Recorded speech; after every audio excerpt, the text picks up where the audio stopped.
let's bang the gavel. Well, go ahead.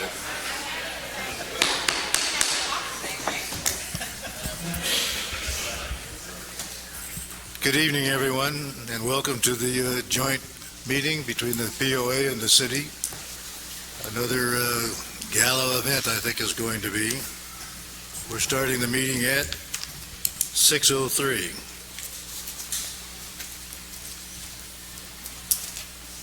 Okay, POA will call this session in order at 6:03. Yes, sir.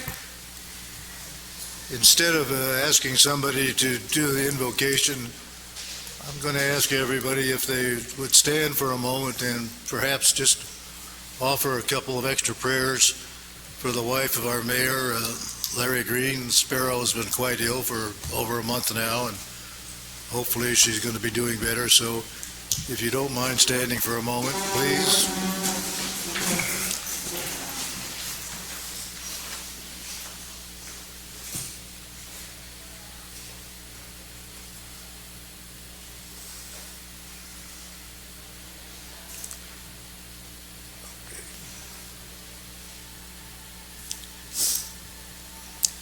Thank you.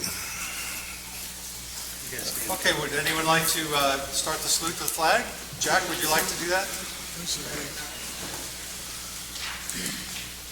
Hand over to the heart. Ready? Begin. I pledge allegiance to the flag of the United States of America and to the republic for which it stands, one nation, under God, indivisible, with liberty and justice for all.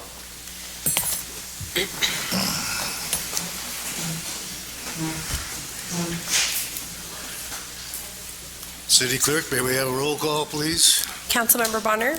Here. Councilmember Castillo. Here. Councilmember Smith. Here. Mayor Pro Tem Aaron-Kranz. Here. Absent from tonight's meeting is Mayor Green. Okay, Harmony, would you like to do a roll call for the POA? Yes, sir. Director Nathan. Here. Director Berringham. Here. Director Odell. Here. Director Poland. Here. President Welty. Here. Vice President Corbett.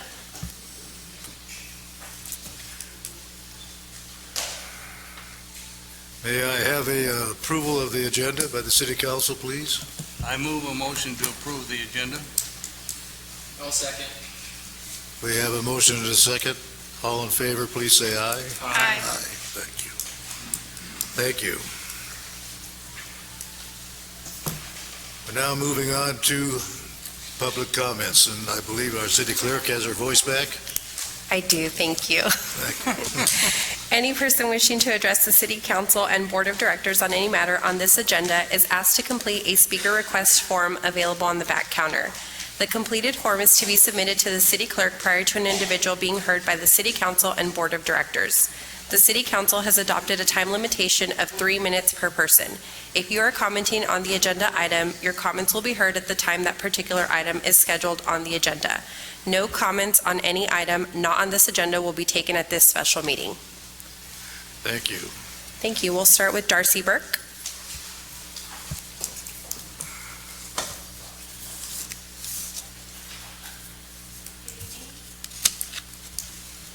Good evening. For the record, my name is Darcy Burke, and I'm the Director for Elsinore Valley Municipal Water District. I just wanted to give you a couple of updates. And first and foremost, I want to say that we, under Councilmember Bonner's direction, we've been meeting regularly once a month, both the city, the POA, and actually the Water District. And I think those discussions have been going very well, and I'm very encouraged by the cooperation. And I think this meeting is just another demonstration of that. For the Water District, you'll actually be getting your water quality reports in your mailbox soon.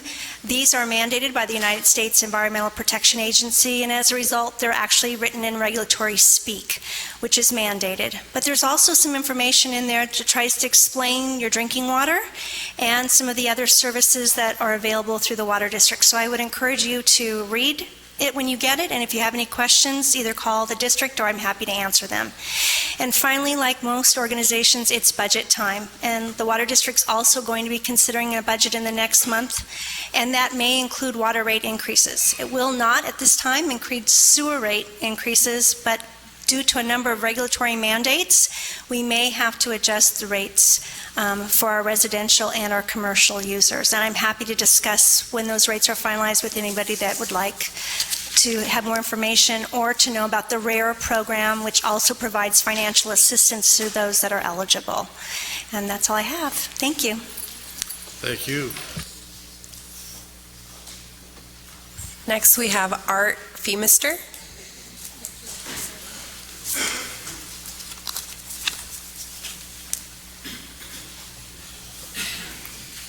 Good evening. Thank you very much for your time, and I want to thank you all for doing this and also for going above and beyond to announce it. It was in the Friday Flyer, it was on emails. The POA took out a quarter-page ad on the Friday Flyer announcing this meeting, the RFID meeting. That's a first, so you all kept your word, and the POA did a great job on that, so thank you. And if anybody didn't know about tonight, I don't know what else to tell them. You've done everything you can, so thank you for that.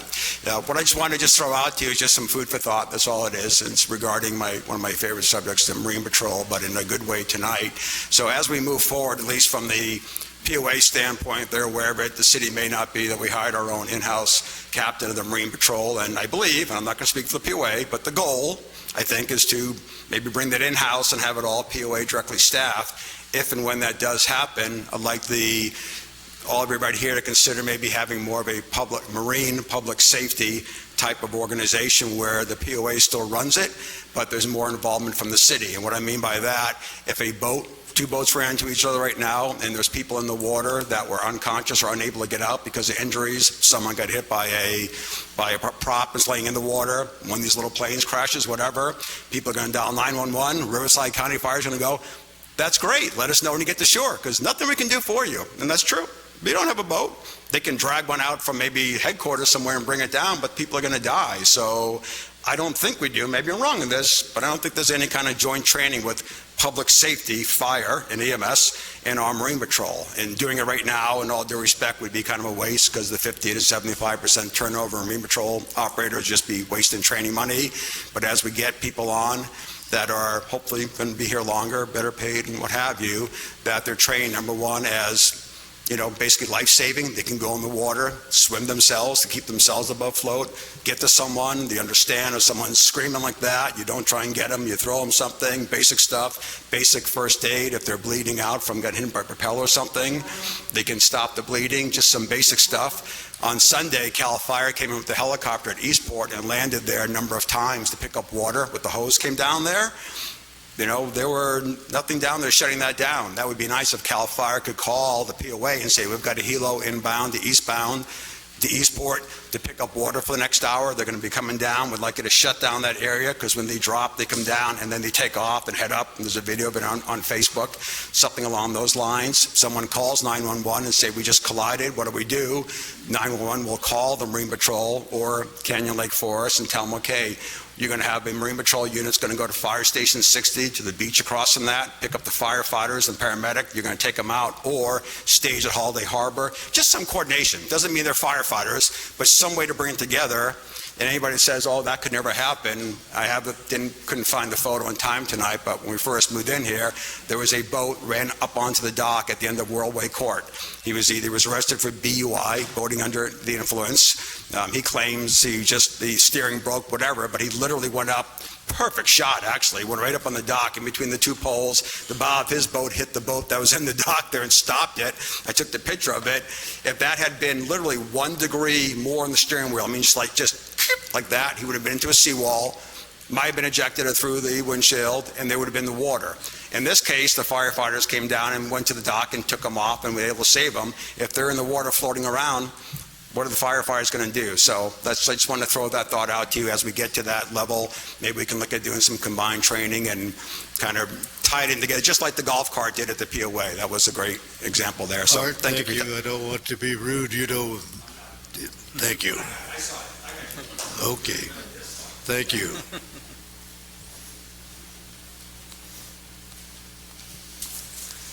Next, we have, I'm sorry, I'm not sure of the first name, but last name is Hall.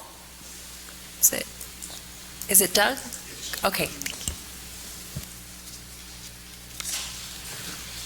Good evening. A couple of points I wanted to bring up. One is kind of an old thing of mine. About 5 years ago, I had an issue where some kids were driving a golf cart. We're talking kids somewhere between 12 and 14, 15 years old. pulled out in front of me, I almost hit him. This is an ongoing scenario. I just almost hit another one here just a couple weeks ago. And the problem is that you don't want to see something like that happen, but at the same time, who's going to be responsible for that? Even though those kids aren't supposed to be out there driving it, I'm going to be on the hook because someone's coming after me. And then the POA is going to be on the hook too.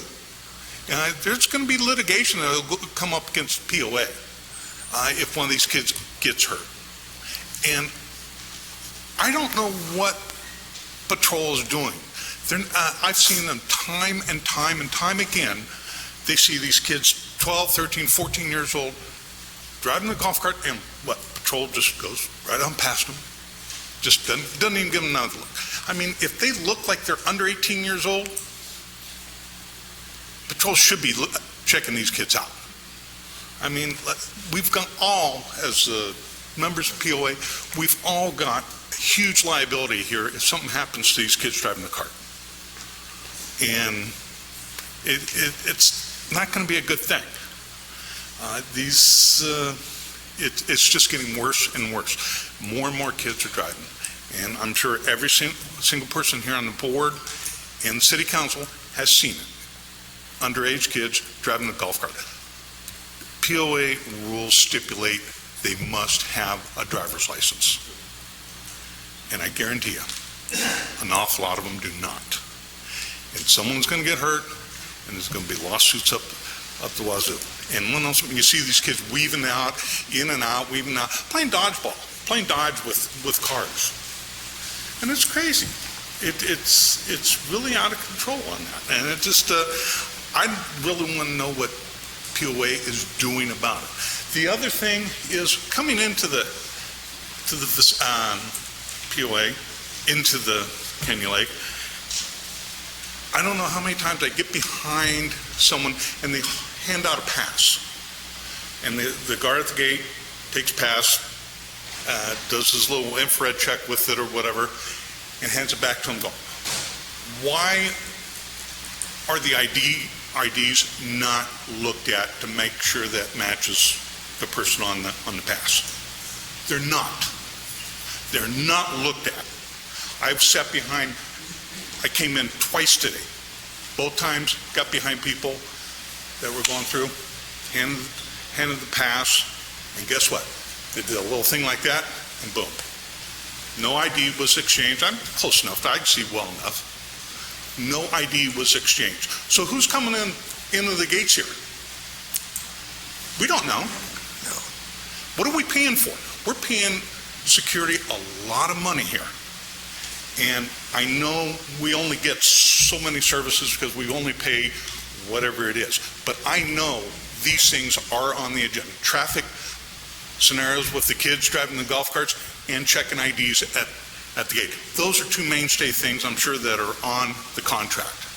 And neither one of them are happening. I'm sorry, this is not the most popular part of the meeting, but I have to limit your time. Thank you. Thank you. Next, we have Leanne Nye.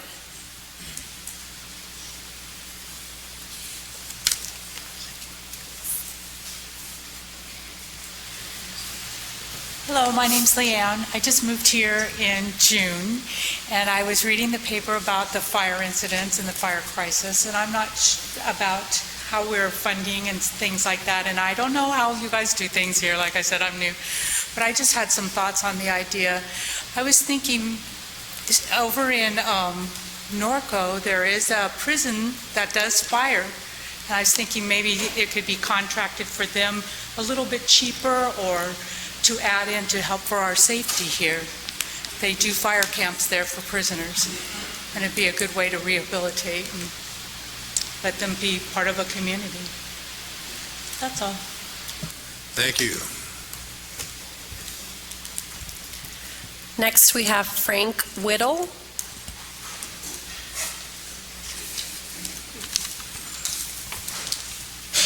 My neighbor.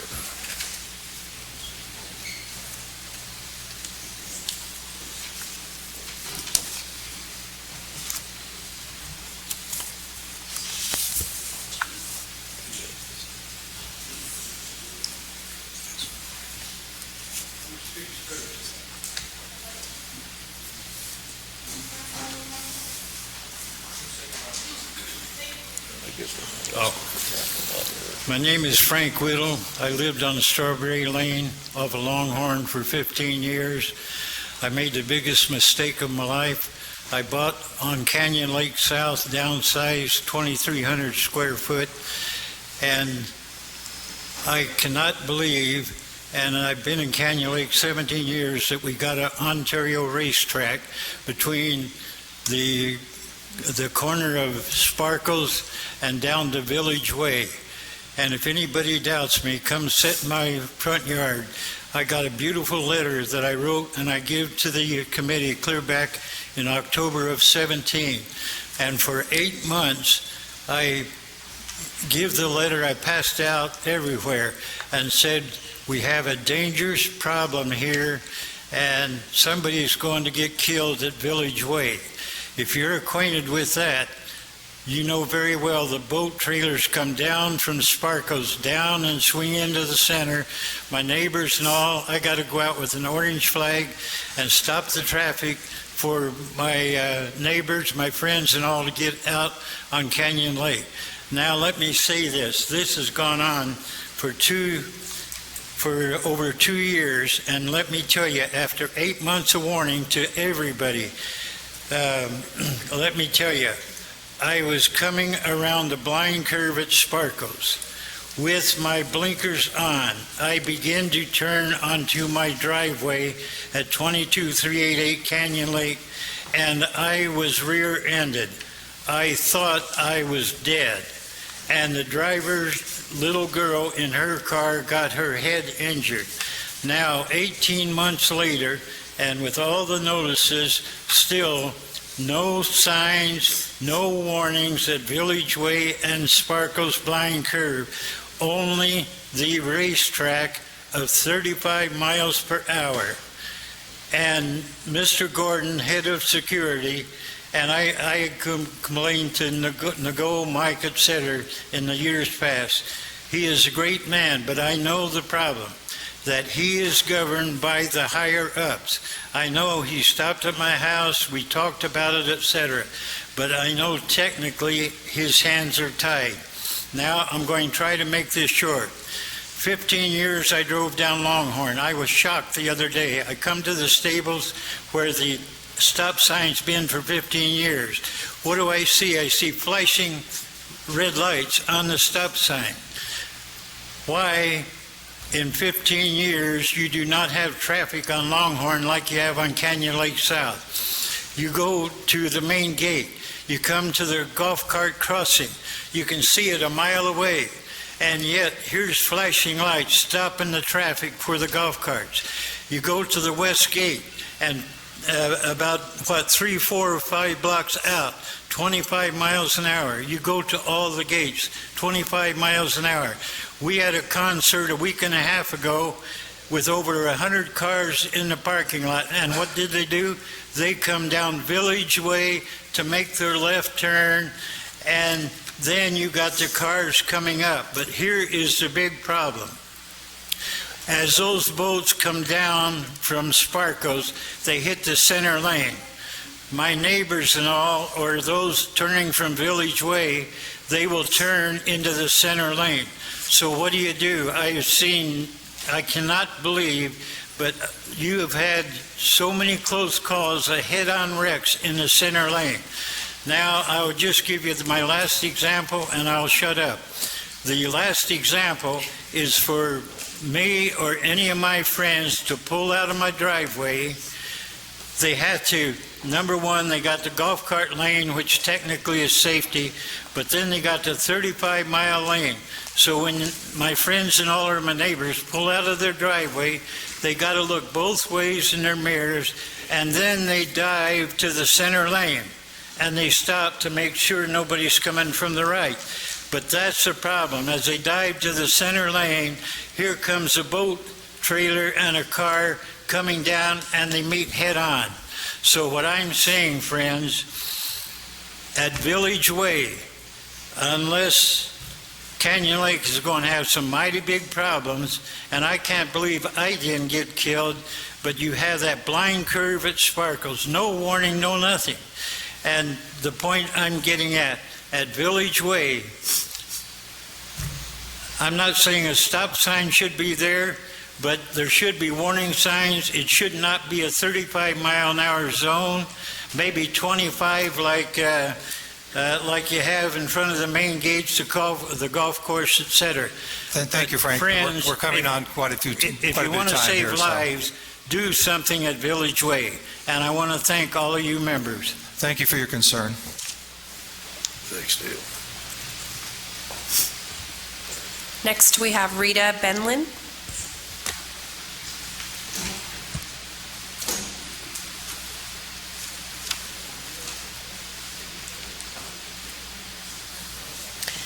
Thank you for taking the time. Most of you know me. Of course, I'm on a medical leave right now from the county, behavioral health boards. And so, as most of you probably that remember me, we've been here since '74 and probably built most of the homes that you're looking at. But anyway, just to get to my point, the reason I'm here is because I have had a year detention from the pool because I was caught talking about the Bible. I was explained the employees do not like me. I said, okay. So they said in July I can ask for permission to use the pool and other facilities. So that's my complaint. As Mr. Whittle knows me well, I think I should be able to say what I want at the pool without upsetting people. And I'm sorry if someone got upset because I used the Bible. And it wasn't in my hand, it was on a tablet. So let me know when I'm allowed to get back into my pool that I've seen grow up here. My children, and I have, by the way, I have 7 children, 18 grandchildren, 10 great-grandchildren, and my history goes back in this little area to 1879. So if you want to talk history, I am also a community vocational teacher. I am also a very strong woman from Brooklyn, New York. I'm sorry I'm direct. And I know Sharon Bryce, thank God for her, and your New York publisher from Friday Flyer, and most of you know me for what I am. And by God, I'm not going to let this continue in the United States of America. Okay? Thank you. Thank you. Jack Wamsley.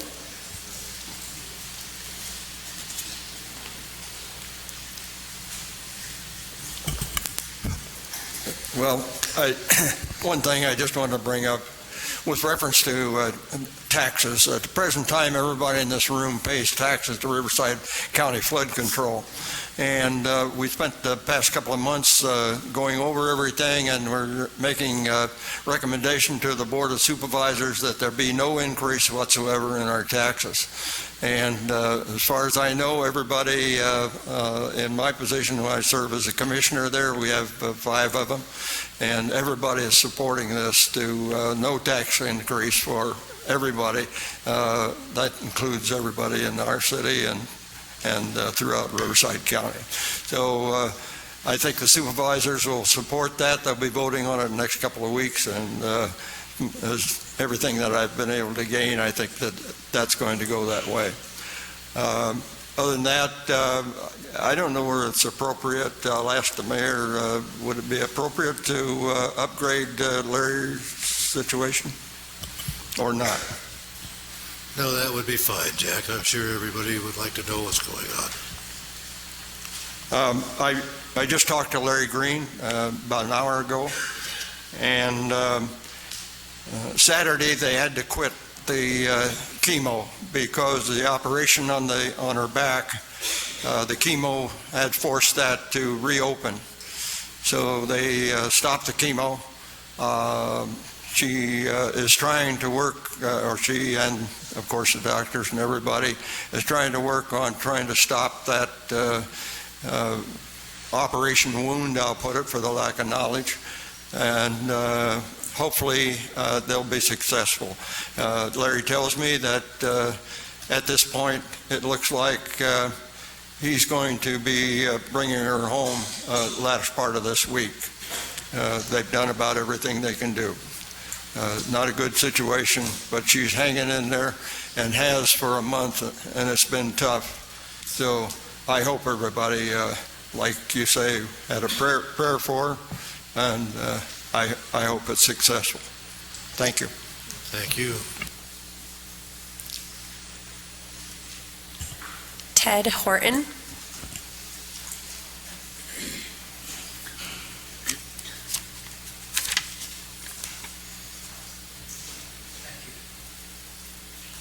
Thank you. I'll be brief, although not necessarily sweet. I sent a list of 25 items that I hope that you guys will take some consideration of for working on jointly.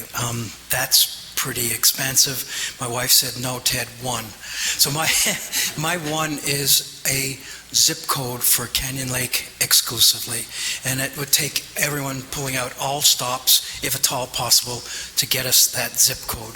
I think you'll immediately see an improved self-image if we had our own zip code. I think you'll immediately see some regional identity that is improved, and in particular, I believe that our property values will be improved when we aren't mixing our sales with Menifee and with Quail Valley, so that our property values will improve with that. It also would assure that any tax dollars from our sales within Canyon Lake do go to Canyon Lake, because I think some are now probably getting mixed up and going to Menifee by virtue of the zip code that we use. Thank you. Thank you. Ruben Flores.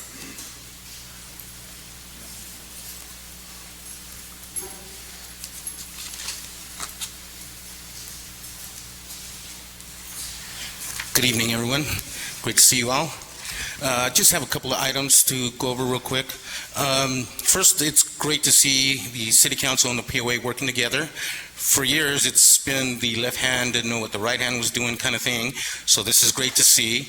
There's a lot of issues that need to be ironed out within the city, and it's work in progress, so congratulations to that. Second is, as most of you know, I've been reporting and volunteering my time over the last 7 years reporting crime and public safety issues to residents from my Facebook page. So, but I'm kind of stepping away from that right now for another endeavor, but crime and vandalism is still going on. So what we need, and I was going to ask, and this is the city side, if we can get the Sheriff's Department to start publishing a list of incidents going on, because if residents don't know what's going on, the status quo remains. Now, Councilman Castillo, we've been questioning the lieutenant, but it's like pulling teeth, right, at the meetings. So if you can get some going with that, that'd be great. And the last thing is, if you can get an update on what's going on with Menifee's Police Department. I know you guys have kind of been talking with them to see if we can join them or something like that, but we definitely need more police presence. So those are just kind of things I just wanted to add. And again, congratulations on the joint meetings. Thank you. Joe Waschel.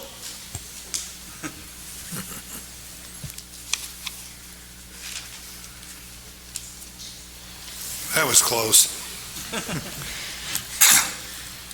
I want to talk about security, which is the way I read it here as part of the agenda. I finally, had relatives in town, I finally able to read the Friday flyer today. And the part regarding our fire department, I thought was absolutely horrible. We have increased 79%. Now, if you break that down, it's really compounded about 12% a year over a 6-year period. It'll double. And I think we went into this thing about 5 years ago. I remember sitting out there by the main gate, waving a sign up and down, support, I think it was Proposition M, to put the 3.95 or 6 utility tax in. I supported it entirely, and I wanted to save this city. And the idea was that we were going to have time to work things out. Now, shortly after that, we closed Station 60, which we had never promised in this proposition that we would keep it open. A lot of people thought we did, but we didn't. Now, we're going up at 12% a year to double this thing in 6 years. And that is absolutely ridiculous. We should have been working on this thing the last 5 years is what we're doing. How it got to where it is now, I have no idea. We're going to give them now a 30, cut out one captain or however it is, and give them I think we read $30,000 increase. We've got to do something. And I hate to say it, I know everybody in here will hate me, but if we have to close 60 again, then damn it, we have to do it. But we have to solve the problem. And the city council, as far as I'm concerned, I know 2 of you particularly are very new here, but we've gone to sleep on this thing. And I know the city managers knew, but we've gone to sleep on it, and we have to do something. And we have to dig our heels in and say, hey, we cannot do this. What are we losing, 600 and some odd thousand a year in about 5-6 years? We're bankrupt. So please, let's get tough on this thing and dig in and either figure a way out. We've had 5 or 6 years. We're going to do the joint thing here and the joint thing there, and we're going to do this, and we haven't done one single thing. So I just want to say, let's do something. Thank you.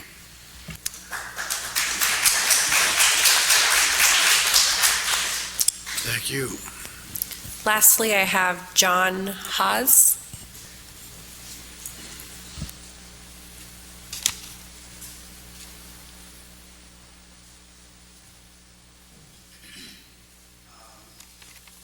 John, the button. Okay, hold it down. No, you're good. It's red now, so you're good. Okay. I live on Canyon Club Drive, and we're very close to the causeway where they have that bridge where boats go under and such. And most everybody who goes under it cranks up their radio and blasts it, which is fine. But what I'm having a problem with is occasionally there's some people who sort of lay out there with their boat, and they have some really profane music on, which I don't like the music, I don't like the words, and I'm just wondering, what do we do when that happens? Let me just comment, is to encourage you to call patrol. Just call. That's the first. If all the members call, then we know, and then we can do something about it. That's the first thing. So the patrol, not the police? Generally patrol, but you can call the police too. There are noise ordinances. Okay, so, okay.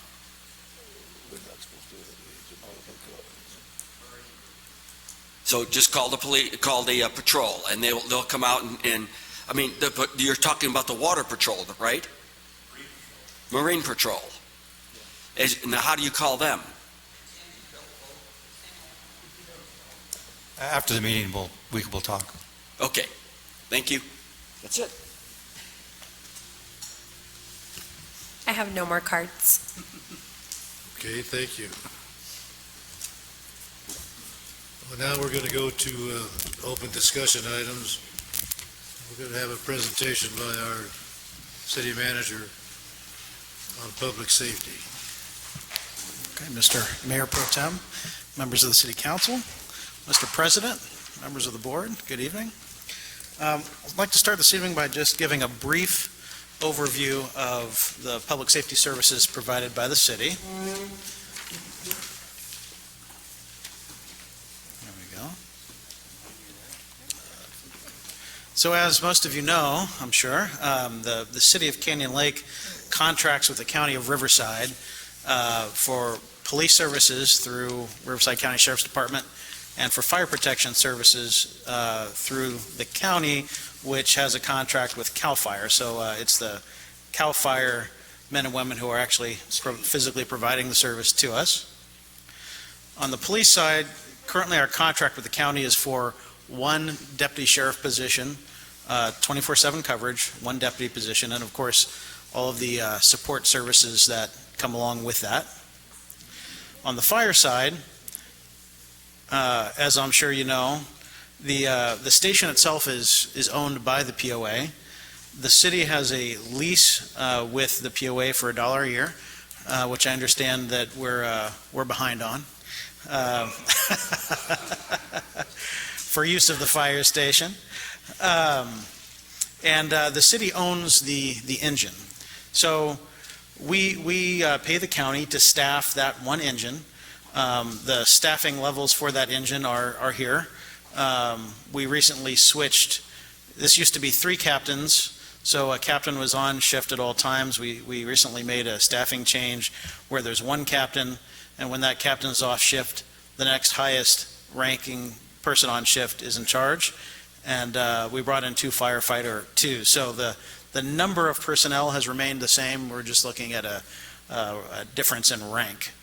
On the police side, this contract is now costing the city $1.78 million this coming fiscal year. Again, that's for just 1 deputy, 24/7. On the fire side, the estimate from the county for this next fiscal year is $2.26 million. Again, that's just to staff 1 fire engine. So the challenge the city is facing is that our public safety costs have been really skyrocketing the past few years, and to no fault of the city's. No decisions the city has made have led to these increases.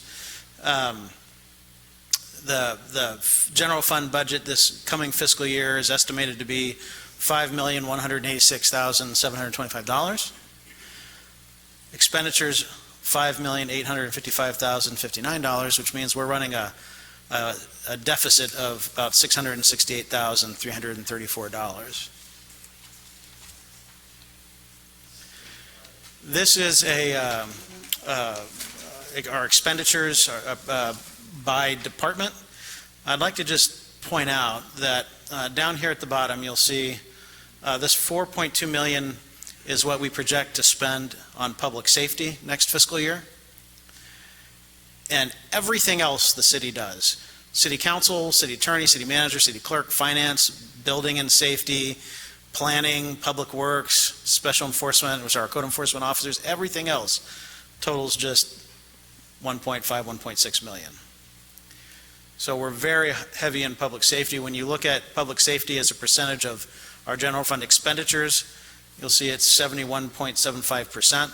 However, remember, we're running a deficit. So as a percentage of revenues, we're spending 81% of all of our general fund revenues on public safety. This is another way to look at it here. The gray here is public safety budget. Here's our general government budget and our development services budget here. So how do we get there?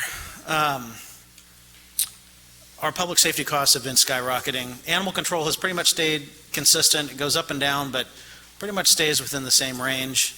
Police and fire have gone up exponentially. Just in the last 6 years, our police budget has increased 41%. So we're seeing cost increase of $517,566 in the last 6 years. And again, that's for the same 1 deputy sheriff position. On the fire side, it's even more dramatic. And there's a lot going on here, so let me kind of lead you through it real quick. 2015, 2016, you'll see the number dropped. That's because this is the year the fire station closed. This is interesting because during this year, during part of the year, we weren't paying anything, and the county was sending in services from Lake Elsinore and Menifee. Of course, that didn't sit too well with Lake Elsinore and Menifee because they felt that they were paying for our services. And so a deal was struck, and you'll see in fiscal year 16 and 17, this 1.1 million figure here. What happened that year is that the station stayed closed, and we were receiving services. Engines would come in from Lake Elsinore and Menifee, and we were paying Lake Elsinore and Menifee for those services. And when we were doing that, our costs were a little over $1.1 million. In fiscal year 2017, 2018, the fire station reopened, but we stayed with we paid for 2 people on the engine. The county had since, back here required that everyone go to at least 3 on an engine, which is a big reason for our huge cost increase. The deal that was struck with the county to reopen the station was that the county would pay for that extra firefighter this fiscal year, and then the city would start incurring the costs. And so that's why you see such a big jump between fiscal year 2017-18 and fiscal year 2018-19. So in fiscal year 2018-2019, the fire station was open that year, and we were paying for 3 men on the engine. So this right here is I crossed out this 1.4 million figure because we want to take into account that we put that year when it reopened $118,000 into station repairs. So if you back out those repairs, the actual number for operating the station was 1.3 million. So I wanted to indicate that here. But so you can see that just in the past 5 years, we've had a 79% increase in what the city has had to pay for fire protection services. It's an increase of $996,000, and that's with the staffing change we just made to reduce the number of fire captains and increase firefighter 2s. Had we not made that change, this is what it would have looked like. We would have been looking at 2.354 million, and our costs over the last 5 years would have increased 86% instead of 79%. So police and fire combined, we're looking at an increase of about 1.6 million in this time frame. Again, 1.6 million is about what we spend on everything else other than public safety, and we've seen an increase in that amount in just the last 5-6 years. So as you might imagine, we've been pretty heavily looking into what our options might be. Our first step was, hey, maybe we can negotiate with the county, maybe we can figure out a way just for them to reduce the amount that they charge, and we definitely met a dead end there. The county contracts with CAL FIRE, so we have no ability to negotiate contracts, union contracts for the labor. That's all done in Sacramento. It kind of is what it is. We were pretty much told no opportunities there. We asked if we could revert to 2 on an engine, and that request was dead on arrival. That's just something the county and CAL FIRE are not even willing to consider. We asked about managing overtime because we've noticed that there's a significant amount of overtime, and sometimes you might have a firefighter 2 who's out, and the person filling that overtime spot might be a captain, and so you're paying overtime on captain pay. But again, we were told, that's all part of the MOU that's negotiated in Sacramento. There's nothing we can do about that here locally. We asked about switching to a squad. What if we don't run a fire engine out of Station 60, but we run a medical squad with paramedics, since such a high percentage of our calls are medical? And we were told, no, we're not willing to consider that. On the police side, we said, okay, well, when looking at the types of activity and calls we have here in Canyon Lake, violent crime is very low. The kind of crime we typically have here are desk reports. Hey, someone broke in my car last night, took something out of it, and someone files a report the next day. Very seldom is there, hey, crime in progress, we need an armed deputy to respond right now. So is there a way to maybe share a deputy with surrounding areas and bring in CSOs and have a robust volunteer police program here? Those are things that are being discussed. Past administrations have said absolutely not. With the new sheriff, the way the county contracts with cities is being looked at and evaluated. We hope to have their results by October, is what we're being told. So looking at a more tailored approach to Canyon Lake with the sheriff's department is still potentially an option, but something that is being looked at. We've thought about contracting with another city that has its own fire or police department. On the fire side, we approached Murrieta, who wasn't interested because we're not contiguous, and it would be logistically difficult for them to be sending engines and personnel over to Canyon Lake. Hemet, same thing, and also they're having recruiting problems in Hemet, so the concept of having to hire more people for Canyon Lake was not appealing to them. Corona, similar, they thought it's too far. We met with Calamasa. They were open to it, but said that it's too soon for them. They just started their fire department a couple years ago, and they're still getting their wrinkles ironed out. And they said if this was 5 years down the road, we'd consider it, but today it's too soon. On the police side, similarly, we've approached Murrieta and Hemet. Hemet's not interested primarily because of recruiting problems. Murrieta has said maybe we'd be open to it on the police side, but only if Wildemar joins you, so we have a contiguous situation. And Menifee has been open to the discussion, but their police department hasn't been launched yet, so they're still working on launching it, and they would want a year or two under their belt of operating before they'd consider taking on another city, but something to still consider in the future. We've talked about forming a joint powers authority with surrounding cities. That's something that could still be a possibility, but that's a path that's going to take a number of years. When you involve numerous cities and they all want to have lengthy studies done, I suspect by the time all these studies are done, if we haven't done something by then, we're going to be out of business. So. One option on the fire side might be to start a new Canyon Lake Fire Department. We could use one or any combination of volunteers, paid call, or interns being men and women who have put themselves through fire academies and are looking to become firefighters, and they need to get experience under the belts, so they would work under experienced people, but then we'd have a large group of new, young recruits getting experience. We're looking at that possibility. There are other cities that use these models that we're looking at currently. Another option to consider is to go back to a situation similar to what we had when Station 60 closed and engines were responding from Lake Elsinore and Menifee. Here on the map, you'll see the stations currently that service Canyon Lake. Right now, about half of the calls that occur in Canyon Lake are serviced by Station 94 in Lake Elsinore. Quite a few are serviced by Station 5 in Quail Valley. Of course, Station 60 currently responds to this area of the city and then responds out of the city this way. And sometimes Station 97 will also send engines in. During that year where Station 60 was closed and we were paying Lake Elsinore and Menifee, this was our cost, a little over $1.123 million.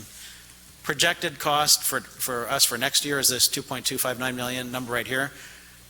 This is 101% difference right here, so that's a pretty sobering number there. This idea might work, especially when you consider that Station 5 in Quail Valley is slated to move south down to the intersection of Getz and Normandy, and that should be the new station here, should be open within 24 months, which would significantly reduce response times into the city, even including the Longhorn corridor. One concept we had was, and this makes sense when you look at the types of calls we have, it might make sense if we follow this model to beef up services by, instead of completely closing Station 60, having a side contract with AMR to place EMS services here.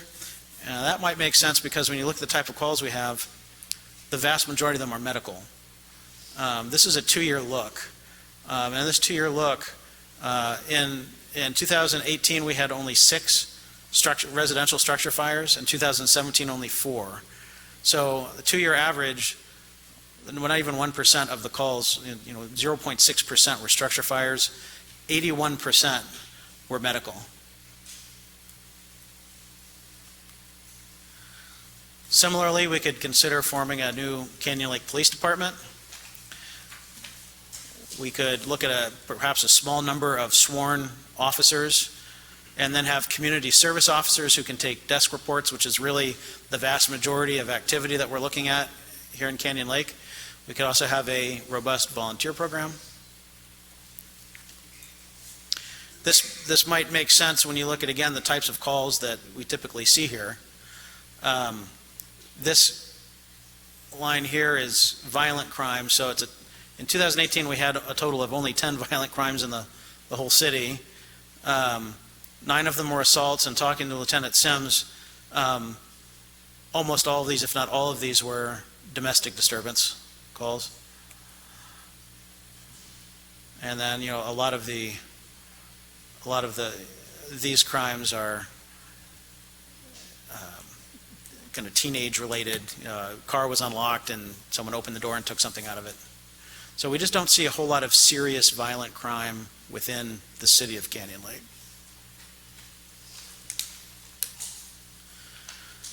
Another option would be to identify ways to boost revenue. The top 4 revenue producers for the city of Canyon Lake are utility users tax. We're projecting that to be a little over $1 million next fiscal year. Property taxes at $895,000. The fire structure fee at a little over $1 million. And the VLF swap, which is property tax money now, which is just under $1 million. So one of the things we could look at is an increase to the UUT. We're at 3.95% still, which is considerably lower than many of our surrounding communities who are anywhere from 6 to 8%. We could look at a special tax designated to public safety. We could look at forming a fire protection district. Many cities, including Murrieta, have fire protection districts. They're usually funded by parcel taxes. We could look at some sort of partnership with the POA. I suspect that will be a major point of discussion this evening. And long-term economic development opportunities. We're somewhat limited here because we have very little room to expand, very little room to develop. However, we are actively working with the BLM in hopes of exploring opportunities with the BLM land. And a few other specific locations where we think there might be opportunity, but economic development opportunities are limited here, and of course they take time. And that is about all I had in terms of a brief overview of where we are with public safety and the funding for it.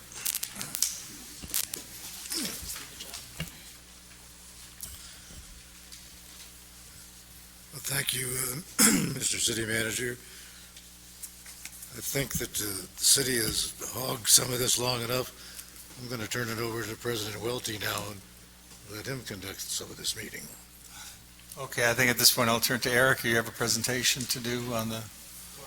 Corey does.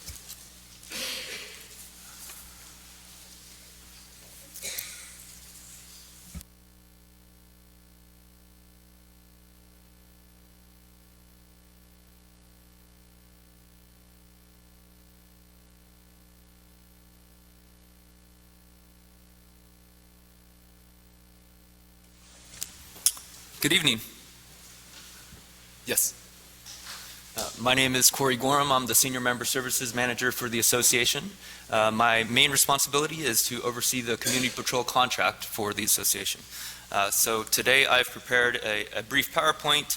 I'm going to cover what the contract covers, as well as go through a fiscal year budget review. After that, I'm going to turn it over to Art Alan Castro, who is our branch manager, and Bill Jordan, who is our on-site account manager, who will go into more details of our accounts specifically. Okay, so in December of 2017, the association signed a 3-year contract with U.S. Security. In February of this year, the U.S. Security was bought out by Allied Universal, and so now we are with Allied Universal. The services provided in this contract include 24/7 gate attendance at the major entrances. That would be the main gate, east gate, and north gate. We have 24/7 road patrol. During the hours of 6 a.m. to 10 p.m., we have 3 vehicles on the streets.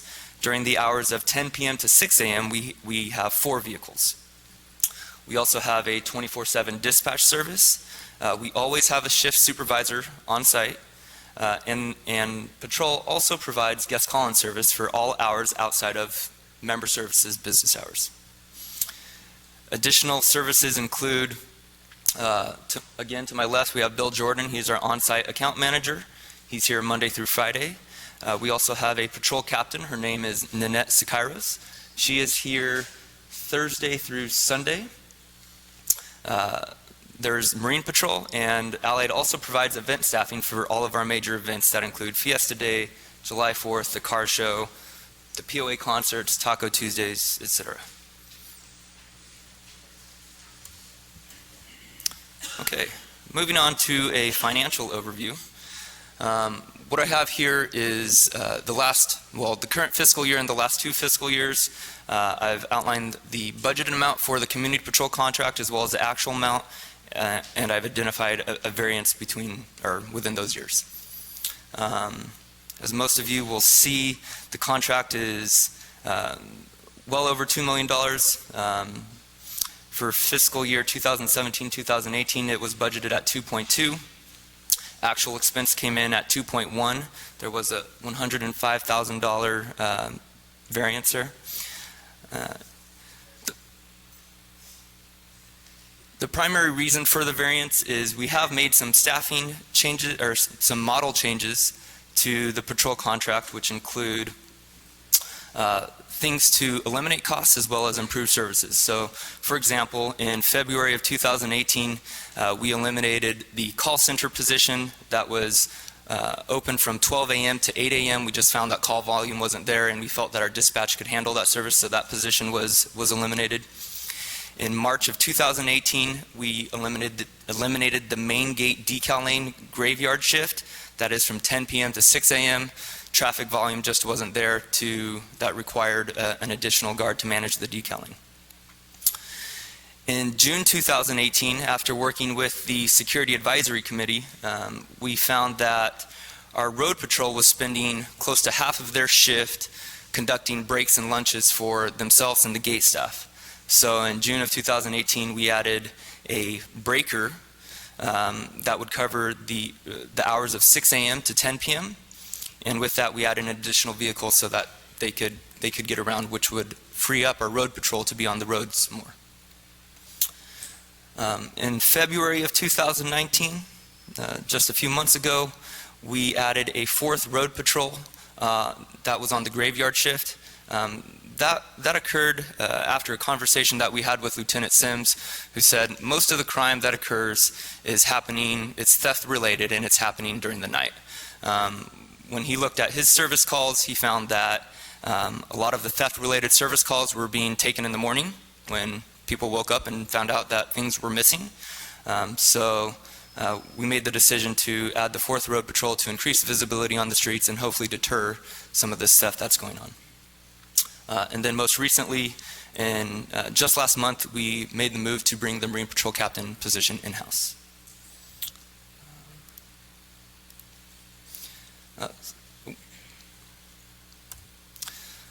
So with that wraps up my part of the presentation. I'm going to turn it over to Art here, who's going to go into more detail regarding Allied Universal, the contract positions and hours, and their reporting software.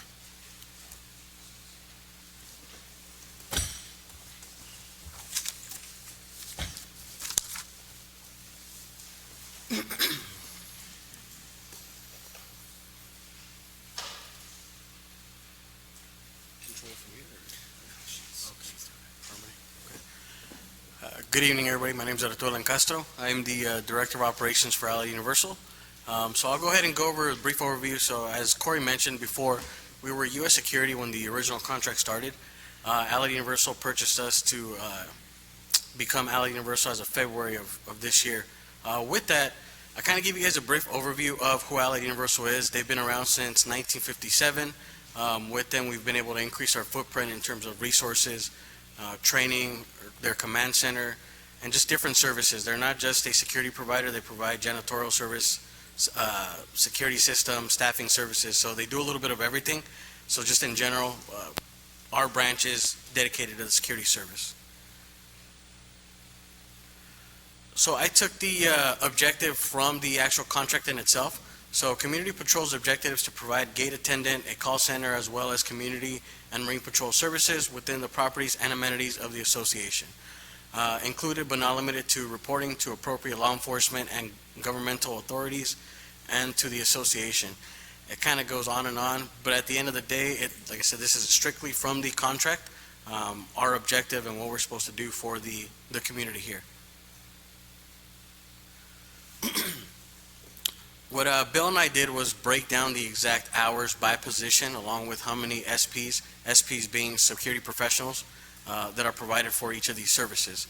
So as you can see at the top, we got the account manager, which is Bill. He's a salary position, but in terms of how we bill him, it's a 40-hour position. The main gate, we have 280 hours or 7 security professionals. That's what it takes to cover that position. And then if we go down all the way to the bottom, I know we have a total of 2,269.5 hours, which equates to about 59 security professionals that we have on staff. So that's 59 professionals that we have trained across the entire contract. And then what we've recently done is we've actually increased that. So in order to kind of cover some of the call-offs, special events, any details that we have outside the normal contract, we've also added an extra 15 flex officers to the staff. That Jordan, would you say that they're all trained across the entire contract at this point? Yes. For the majority? Okay. So those 15 professionals can cover each of those positions, with the exception of the account manager and the assistant account manager. They can cover any of these positions that we have in the contract. So just a brief overview of what each position does. Our account manager here, he oversees the account. He's your point of contact. He's the go-to guy if you have any complaints, issues. He's the buffer that I have in between myself and Corey to kind of help mitigate some of the concerns. We have our captain, who is Nanette. She manages the day-to-day operations, kind of the right-hand person to Bill, trying to delegate some of those actual tasks that he has day in, day out. Our shift supervisors are out there to ensure compliance, so they're out there making sure they're checking the gates. If Bill gets a call from a resident, he can send the shift supervisor to go and inspect what we expect. Our road patrol, they're out there patrolling the community. They're out there enforcing policies. They're out there, for some of you members, issuing those citations that you get. But they're out there visible, and as Corey said, we've increased that based on our metrics that I'll go over in a few. Marine Patrol, they're out there on the lake during certain hours. As you guys could kind of go back if we went on the actual hours. During the summer months, Corey and the POA have decided to increase our hours. So right now during the summer months, we do have 280 hours or 7 security professionals. During our standard winter hours that we call, it's 160 hours. So we only have 4 Marine Patrol officers out on the lake. Our gate attendants, they're your access control. They're, I know, our biggest pet peeve and what we've been trying to work on with the improved training. So they're out there checking the decals, and I'd like to talk to that gentleman that brought up the concerns a few minutes ago. Our dispatchers, they're out there looking at cameras, monitoring what's going on in the community, as well as dispatching our officers out to these service calls. And the last component that we've added, you guys have seen them at maybe Taco Tuesday, Fiesta Day. They're the officers in the green team shirts or the green shirts. They're out there that we bring them in from the outside of the community. There are officers that we have trained in crowd control. They're there to kind of help us for these major events that are trained and have done this in the past. So one of the things that I know that they had asked us was to kind of what our relationship is with the police department and RSO. Jordan's more of the person that actually works with the RSO officers and the lieutenants to kind of see what's going on in the community, where are the hot buttons, what he can do to assist them. But like we've told the residents, if it's an emergency, call 911. Don't call us. Maybe get us involved after so that we can assist. Jordan will dispatch the field officers to assist with crowd control, with traffic, with whatever the police department may need from us on that part. 2 separate entities, but they do work hand in hand. I know they do the shift change there at Bluebird, so that's how they work in correlation. I mean, Jordan, do you have anything else to add to that? No? Okay. Now here's what's allowed us to either reduce or add coverage. Allied Universal has a program called Helios. Helios is you guys will see the officers at the guard check in a red cell phone.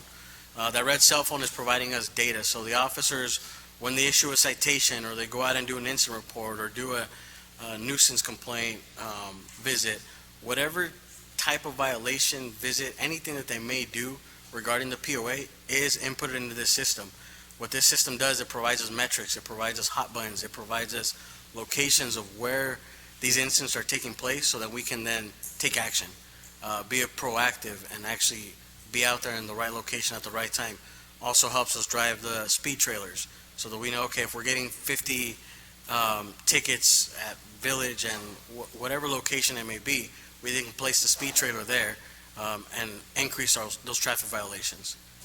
So that's just kind of a brief overview. It gives you from the beginning of the year to this current month of where we stand in terms of violations or anything that we've inputted into the system. As you can see, just to kind of point out, parking violations or citations, 397 violations. That's just only a piece of the actual pie, and then everything else is broken down on the left. I know one of the biggest issues is accountability. So what this graph shows you is each officer broken down in the 24-hour period.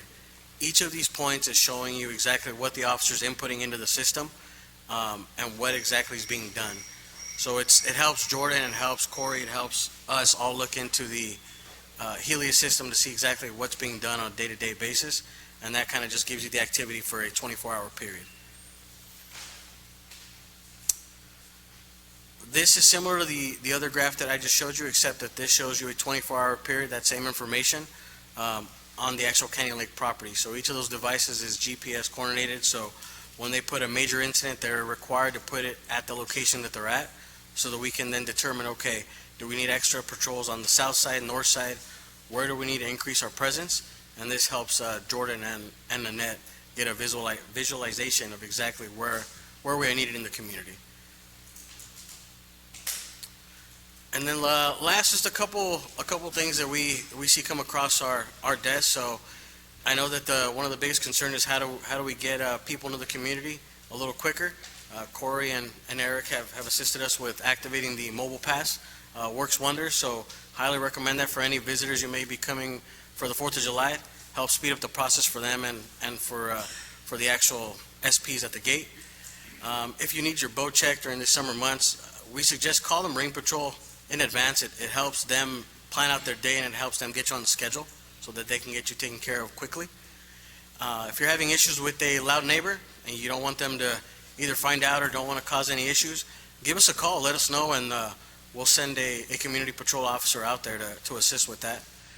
And last but not least, if you those decal lanes, try the RFIDs. I know they're getting better. They're making it a lot quicker and expediting the process for you at the gate. So just a couple tips for you, and that's all I got. Thank you, guys.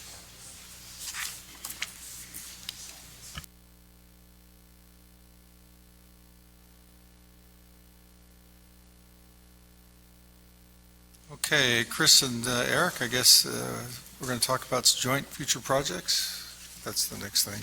Chris? You're done? POA presentation's over? Okay, so we'll move on to Chris and Eric's discussion. I'm sure the board can engage too. Sure. Yeah, actually, I don't have anything extra to add. I figured this would be the time when the council and the board could throw some ideas around.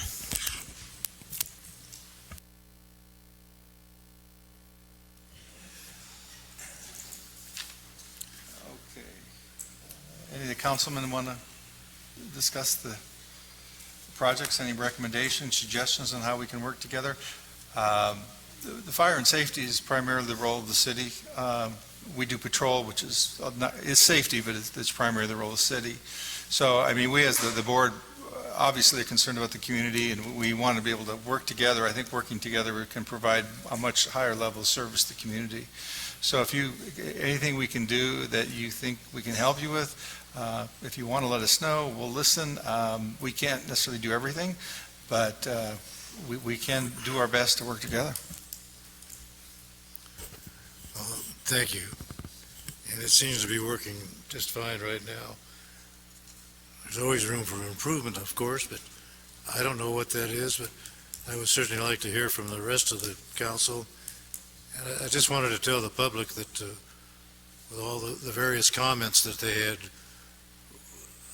we are not allowed to, maybe allowed isn't the proper word. We don't respond to what it is that you have to tell us whether you're praising us or complaining. Either way, we're not supposed to respond. The POA operates perhaps under a different set of rules, but as a city, so I don't want anybody to be upset that we didn't respond. Certainly, I think both Dale and I and all of the council and all of the board members have heard all of your concerns, and we certainly would be happy, I think, to discuss those perhaps at a future meeting. And that may be something that we should have more of an open forum type meeting the next meeting so that we can discuss openly and answer whatever questions that you have, because we don't want you to think that we've ignored you. But does council have any comments?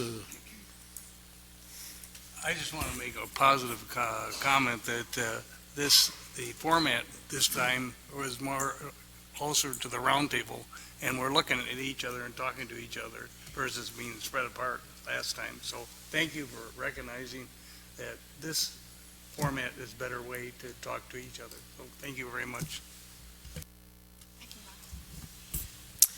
I guess I'll add, I know a lot has been said lately about the fire contract. I do want the residents to know that we are at all times still working on the police contract, and that is something that I have taken particular interest in. We're looking at potentially, I guess I'll back up. We've had conversations with the department. We're housed out of the Paris station. The deputies that come to Canyon Lake start in Paris, come to Canyon Lake, and then return to Paris at the end of every shift. We do have the, I guess it's, Canyon Lake satellite office in our town center, which is primarily used as almost like a hub for the deputies who have, the deputy who is assigned to Canyon Lake. We've had specific conversations with the lieutenant asking that deputies not just hang out in that office, that they are visible, that if they're going to park somewhere, that they're parking where there are school buses or where they will be a speed deterrent. Obviously, we are in a private community, so there are issues with private property and what enforcement action the sheriff's department can take. I've spoken specifically to not our current city manager, not city manager, but city attorney, about potentially combining security and police services. I know that your contract is pretty expensive. Obviously, our expenses are out of control. Given government code regulations, that's not necessarily just something we can do. We've talked about potentially looking at spot legislation to fix that, because we are a small community, and we can't take a one-size-fits-all approach the way other cities do with these contracts. We have a lot of community interest. Jeremy and I are tagged in posts all the time on Facebook about incidents that go on in Canyon Lake, and we do try and get back to those residents, or do try and reach out to code enforcement or whoever is the appropriate group to get answers and return those. But again, any information that you as citizens have that can assist us in this process would be always welcomed. We have had meetings with the sheriff's department. I know that our city manager is continuing those conversations. And in some ways, it does appear like we may have just a complete uphill battle. But at the end of the day, if this is going to work for the city, it's going to become something that is creative and different, and probably not 100% popular with everyone. But what is going to be required is something that makes concessions so that we can keep our city safe. And I know that everyone has a specific opinion of what safe looks like, but I do want you to know that I know, speaking on behalf of our council, that we take it tremendously to heart to make sure that this is the best place to live.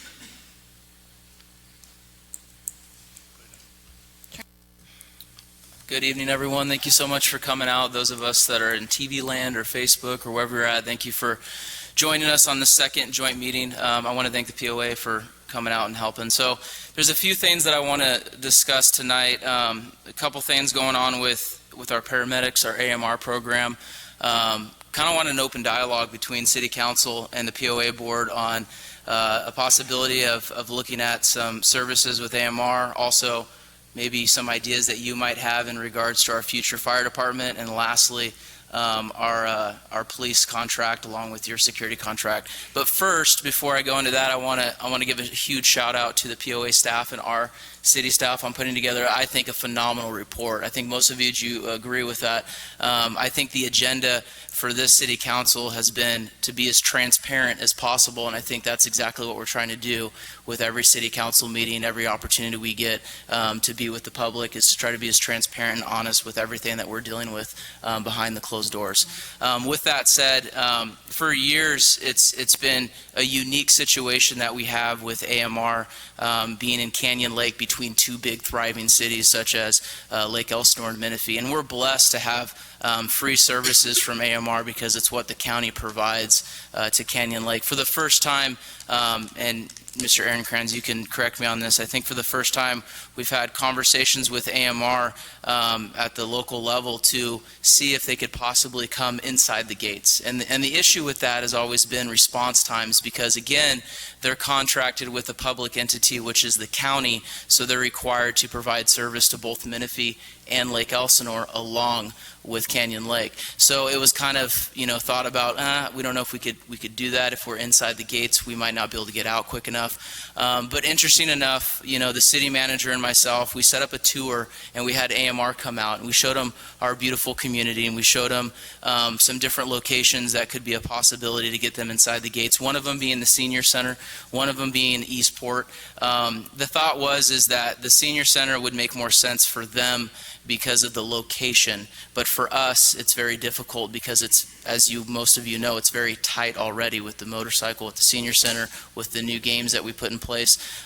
So that was kind of written off, and they said, well, the Eastport, if we could look at an option whether to build a station, maybe we can make it into a dispatch center for the community and allow AMR to have a location, a permanent location where they would always be, and then that way they can respond to both Lake Elsinore and Menifee. And this was a thought, and as we talked about it more and more, it became a reality if the POA would be willing to do something like that. And here's the thought, here's the plan. The plan of attack would be maybe we look at building a station for AMR, and the beauty of that is that AMR is required to pay fair market rate. They're required to pay fair market value. They do so right now in the town center. It's just a difficult situation because it's not perfect for them. They would rather have more of a fire station kind of service area where they can get buses in and out quickly, where the guys can have a shower, where the guys have proper bunks, and the gals, a good location for them is kind of what they're struggling right now with the town center. As you know, those buses are parked in the parking lot amongst other cars. So this was very appealing to them, and if it means, making the sacrifice of coming inside the gates, which we benefit from, our response times decrease because of that. We now have a presence inside the community of having AMR part of our community day in and day out. My biggest caveat with this whole thing is I really don't want to miss out on the opportunity because of a logistical issue, because AMR will move and they will go to either Lake Elsinore and Menifee to find a better facility for them, for their operations. And I know that this board and this council is working diligently to provide the best public safety we possibly can for the community. And I think this is a way that we can do it that will not only bring a sense of income to the POA because they would be required to pay rent on that building, but also we would get the crack at having them as responders in our community and be a part of it. So that's the first little conversation that I kind of want to throw out to the board, see if you had any questions to me and to Chris, because we've kind of been spearheading this project, and open up the dialogue before we then begin to talk about fire and police, if that's okay with you guys. Thank you. If it appears I'm a little biased, you notice I let Councilman Smith speak a little longer than 3 minutes, but we're all supposed to contain our comments to 3 minutes. Anything from you, Katz? Well, I'm going to turn it over to you, and I'm sure that you'll give the board the same courtesy.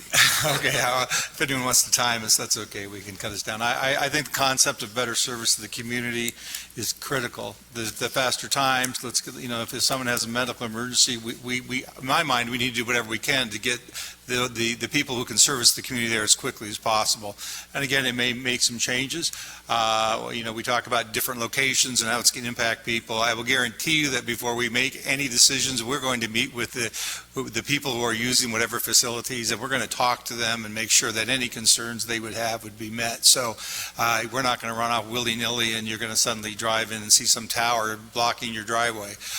It'll be open and dialogue. But everyone, if there's anything everybody wants to do is to feel safe and feel that they have medical care. And if we can up that service and there's a little inconvenience, I think it's well worth it. So I think that there's a lot of detail to this. There's a lot of information need to be worked out. My feeling is that the staff and the board should look into this. There's hills to climb. There's issues we have to address. But at least at this point in time, I think we should go ahead and at least pursue what options we have. Obviously, we've heard safety and concerns and security concerns tonight, and you can feel the holes and the gaps of the service, and in order to fix those gaps in the service, we have to make changes. And I understand, but in the statement for the security company, it's been getting better every year. Every year, the complaints have been going. I hear it's not any, but head shaking. But I've seen the gradual improvement. We're going to continue along the lines of continual improvement. We have brought in the Marine captain inside so that we have somebody with more familiarity with the water. We're going to go through some RFID stuff so we can get more security at the gate. All that stuff is going to be ongoing. So we're hoping that if we can take some of the resources away from checking my mother into the gate, we can use those resources to patrol the streets. We can use those resources so the security guards who are letting in outside guests will make sure they have the time to check the ID properly. So we're going to go ahead and take a look at those changes and do our best to improve the level of service and seal some of the gaps. Again, we added another patrol out there at night. We are going to pursue those things and continue down that road. Anyone else? It's real easy to say that we want to do everything that's possible. It's another thing to say we need to do things that are practical. The crime report that we received shows a very, very small number of crimes, most of which are nuisance to all of us. We don't like burglary, we don't like robbery. But when you consider that we're a community of 12 to 13,000 people and you look at these kind of numbers, you've got to ask yourself, how much more money are we willing to spend to try to get these numbers down even lower? And I think the same thing goes with the community patrol. Not to take away for a moment the great work that's being done. Don't get me wrong.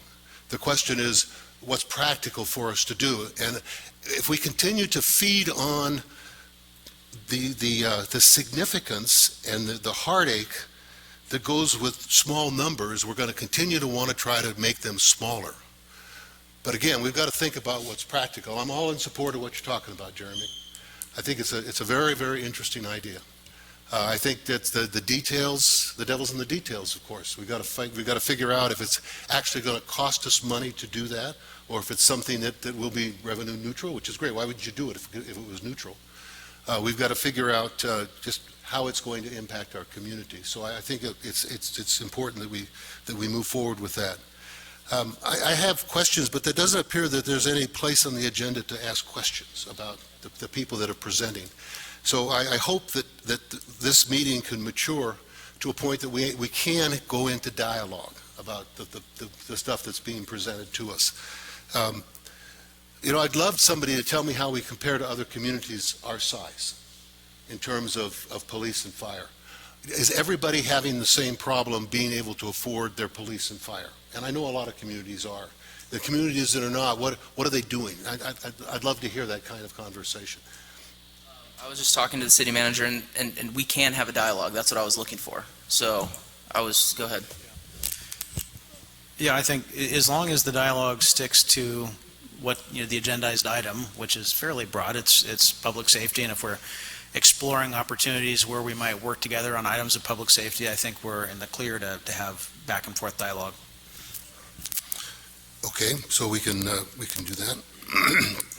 I'm on the edge of my 3 minutes, so I got to say something real quick. Another thing that I really hope we do, I think it's an easy thing that we could do, that we could work on maybe on the side, is trying to figure out how to streamline and create a single process for permitting construction around here. It seems to me that if I said it simply, I would say we shouldn't plan check until we have approval by the POA of our ACC process. But we need to get that thing squared away, and that's for future discussion. You're asking me what else? That's something else that I would like to see us tackle. Thank you, Chris. I guess the only item that I can think of right now is, and I don't think it's a new item, but as Lake Elsinore continues to get more aggressive on their homelessness, it's pushing our boundaries a little bit, and I think the POA and the city need to begin to work together as to how we're going to be able to address some of that. So I think that would be a great topic for a future meeting. Thank you.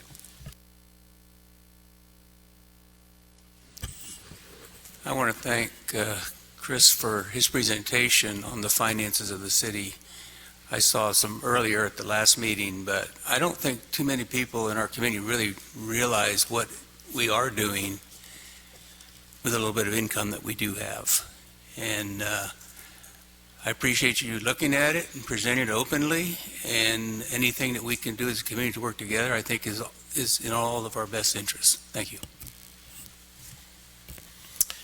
I'd like to thank everybody for coming tonight. We have a much bigger crowd, I think, than last time, and looking forward to the future meetings where we get to discuss with the city and work together with the city and make our city a great place to be.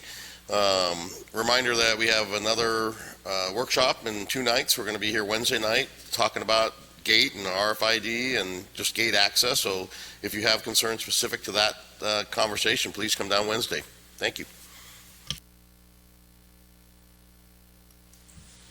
Does that complete the future project section? Are we all?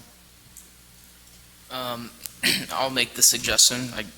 Moving forward, would the POA board be willing to have staff and yourselves meet with AMR to discuss what was brought before you just now? I at least my support. Tom and I, we're kind of the council reps, right? That's the way it laid out. Tom, Nathan, you and I are kind of the liaisons of the council. I believe that was a decision. So, Tom, are you willing to get involved? Okay, so Tom and I are willing to step up, and if we can schedule a time to meet, and Eric obviously needs to be there, and maybe Eric and Lynn, but we're willing to meet. My other comment would be, we only get to do this 4 times a year. So, the thought of tonight was a discussion between city, council, and POA. I would hate to just not utilize the time that we've set aside, to have these discussions. Would you guys be willing to also talk about fire tonight as well, on maybe some insights that you have on some of the concerns, maybe some of the history, and also police too, because, we don't want to not only waste your time, but, again, this is the second time this meeting's ever taken place. It's only going to happen 4 times a year. If we can, I would love to actually have a discussion between the two about some of your insights and your opinions and your histories of what is brought before us. Is there a reason we can only have 4 a year, or could we have an emergency get together? Yeah, I'm game for that too. It's just that's what was recommended in the beginning, was to do it once a quarter, quarterly, and to see how it rolls out. But my concern is now we're heavily into almost July now. This year I can't believe it, it's already July, and we've only met twice, and we got some, at least on our end, we have some serious precedent issues, and we're up against a huge clock right now, where we will be, pretty much out of business in the next 2 years. Yeah, I'm not sure what we can do with fire. Obviously, we own a building, we're providing it at a pretty good rate. Obviously, we're not going to get into the fire service business. I think none of the board members would like that, but if we can provide support, if there's some other things that you could use, let us know. I think, and as far as police service falls with you guys. There's some discussion at times of doing a JPA and having our service join with yours, and it seems like a complicated road, but I think, as you just said, we can't meet once a quarter and get down that road very far. So again, Tom and I are the liaisons, and we can meet with you guys and work out some of the issues. Well, hopefully what we would come up is we would talk about the questions we need to address here. And if we could build a list of questions, and then when we come here, we could say, here's the questions, and then the community could hear what the questions are. I think that would be something that I would work with. Tom says he'll work with it. I'm sure the staff will work with it. So if you want to consider something like that, we've talked about JPAs, and to be honest, I think time is the biggest problem. We have a discussion once a month, and next month comes up, and we haven't moved ahead like I would hope. So if it takes these subcommittee meetings, I'm good. I'm still concerned that we're not structuring our time together that allows for creative discussion. And I like the tables in a U, though I still can't see most of the people. And I still feel like the presentations that were given tonight were intended to inform the community, which is fine. That's a nice thing to do. It's an important thing to do. But we need to talk. We need to talk about concrete ideas. You threw some ideas out during the kind of a general agenda item. Those are good ideas. I don't know how we go about getting this to where we can talk about it, whether we start to just brainstorm and move through this, or whether smaller groups of people can get together and bring forward some concrete ideas, answer some questions. I don't know. We need to move forward from the reporting to the community format. And I think as stated, if we need to do more of these meetings, we can. I think some getting together and finding the questions we need to bring up in the meeting, I think is kind of critical. Bringing out the options for these meetings to, extend our presentation to the community would be great. But yeah, we can do that. From what I'm hearing, I think we need to be able to flex the rules a little bit. The people that came up and spoke tonight, some were POA problems, some were city problems, but none of them got an answer from us. And I think they came here to get more information than just to hear us talk. And if there's some way that we can have just an open forum or let the people come, we don't want it to get out of hand and the same subject being repeated.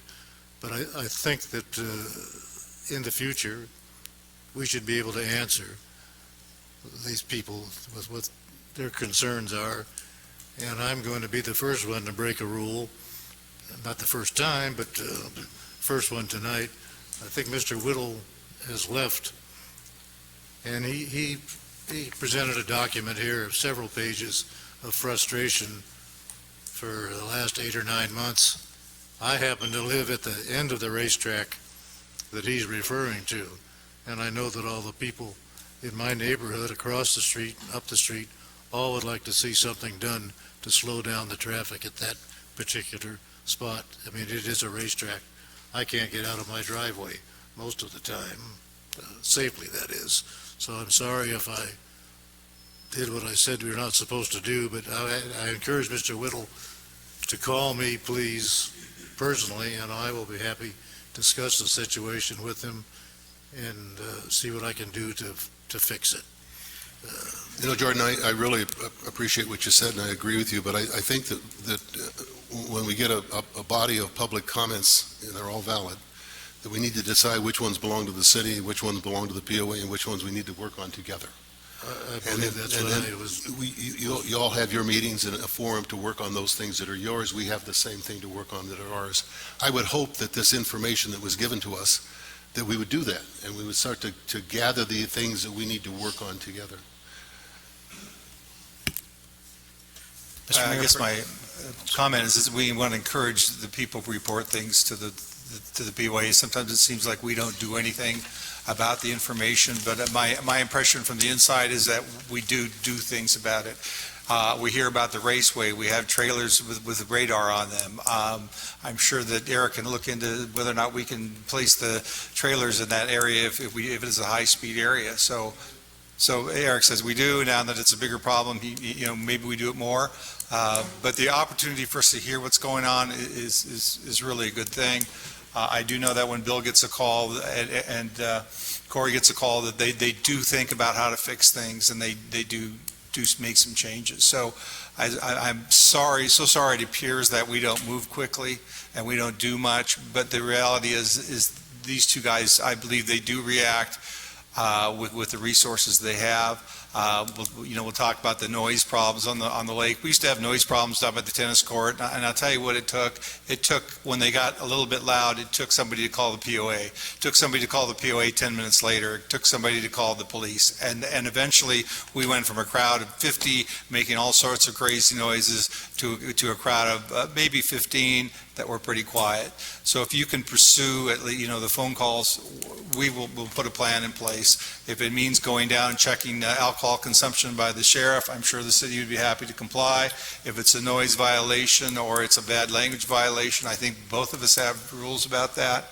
And if we're informed, it gets tracked, and Corey and Bill can look at it, and we can put an action plan in place. And again, the big success story I had was the tennis courts, when it used to be just absolutely insane down there. But we pursued the POA, and the POA pursued the solution. Can I make another comment? Do you mind? Sure. Okay. I would like to echo what Councilman Smith is saying. The way I'm looking at this, like Mr. Poland mentioned, our stats are relatively low for public safety issues in terms of crime. Our crimes are not violent crimes. Of course, occasionally, yes. But we have a serious budget problem with the cost. And I know that mention is made oftentimes that the POA is raising dues or the POA is paying too much for security. Is there not some way that both groups can come together and meet the objective where we are joining forces? Because it seems like there's a lot of overlap, but not a lot is getting accomplished. I know that the POA contributes when there are big events like 4th of July and tree lighting to an extra deputy, and we're grateful for that cost splitting. Is there not a way that we can do that year round? Can we work on that? Really, that would be amazing. I can answer that. I think the first step to this whole conversation is pursuing a JPA. The city has certain insurance protections as a public agency that we don't. There's a lot of liability in perceived duties, and when we cross that boundary into public safety, we're a private corporation. And so honestly, to do a lot of these things we're talking about, the first thing we should do is fast track pursue a JPA so that we can work together, because if we enter into the public safety business as a private corporation, we have now created a perception that we're liable for public safety, which as a private corporation we really aren't, and we can't really even buy insurance protections for that. If we had a JPA, we can certainly piggyback on the city's public agency protections, and so I think really that's kind of step one of this whole thing. So I think we ought to have conversations about that. I think you guys, if I'm not wrong, I think the city is now receptive to that. It's been talked about for years. I'm not sure. I think in the past it was talked about and rejected, and really the ball never moved forward. I think this is probably the time to move that ball forward. There's probably a lot of pluses to that. And then just back on topic, I have a question as far as the AMR proposal. Did I hear you right that instead of the senior center, which has some limited space, that AMR is now entertaining the idea of renting some space for some sort of modular office / living quarters somewhere else, like Eastport? So essentially, the perfect scenario would be to build a station for them, obviously, because we want to meet certain architectural qualifications, but I don't think most of the community members would want a module just dropped off. It would look, might I say, tacky, right? But if we were looking at ways to build them a facility, then they would be more inclined to do so. If it was, building a facility as opposed to just dropping something, they would look at that, especially if we can look at ways to where maybe they wouldn't even have to go through the gates. If they could go through, the back, right onto Gotts or wherever that might be. We could talk down the road, obviously, but yes, they've switched their minds in that regards if the facility outweighs, what they're dealing with right now. and that's going to be a huge benefactor for them. So, yes. Well, one major thing that goes with the AMR is response time, because that's, they get, measured by that, okay? So they got to get to Railroad Canyon Road or Gulch Road to Railroad Canyon in a reasonably, 2 or 3 minutes, they're okay. But if it's in the middle of the city, they're going to have a problem. Yeah, that's already been discussed. Obviously, they can't service, the outside cities from the middle of the community. That would be awesome on our end. But you're right. I don't make their qualifications. That's something that AMR does internally. So if they can look at me and say we can get to our clients, their customers from that location, then I'll take them for that. The bigger thing for us is our entire goal through this whole thing is to get them inside the community and to push forward the relationship also, but to bring them on and say, hey, look, we're creating a facility that is so good you don't want to leave. And that's where I think we're really at with this. I don't want them to go, selfishly, I don't want them to go to Lake Elsinore. I don't want them to go to Menifee. I want them to stay right here in our home. And that's what we're fighting for. So, we've come a long ways with that relationship, and, that's kind of where we're at right now. So the big thing moving forward would be to have a couple board members and AMR sit down and see if it's a possibility, if their qualifications for the building specs make sense. This isn't their first rodeo. They've been servicing Riverside County for as long as, years. So they've been with them forever. So they've done multiple things like this before. I will say this, though, talking to my colleagues in other cities, this is a direction that other cities are starting to look at too. Now that we have medical versus, more medical calls than anything else, they're starting to create programs that identify the needs and wants of their community, which is more medical driven. So these type of pilot programs is what AMR would call them, is something that, they want to see not only if we build them a station, but also looking at a possibility of doing a subcontract with them at Station 60. So these are some of the things that we're having discussion on, but we meet a certain point where we need your help, obviously. We can't move forward without your guys' help and your insight and, what you can offer. Just want to comment about that. If we make a commitment to a building, whether it's a modular or real building, this is for the community. Yes, we would. There's a chance we will spend POA funds on this facility, but the reality is that we will get a return on investment. We can spend capital improvements on parks and beaches and some other things. We don't get any money back. We do spend money on the restaurants doing improvements because we do get a return by more people coming. We did put money in the docks because we got a return on investment. We put money in the docks in 7 years. They pay for themselves, and then we continue to get that cash flow into the community to offset dues.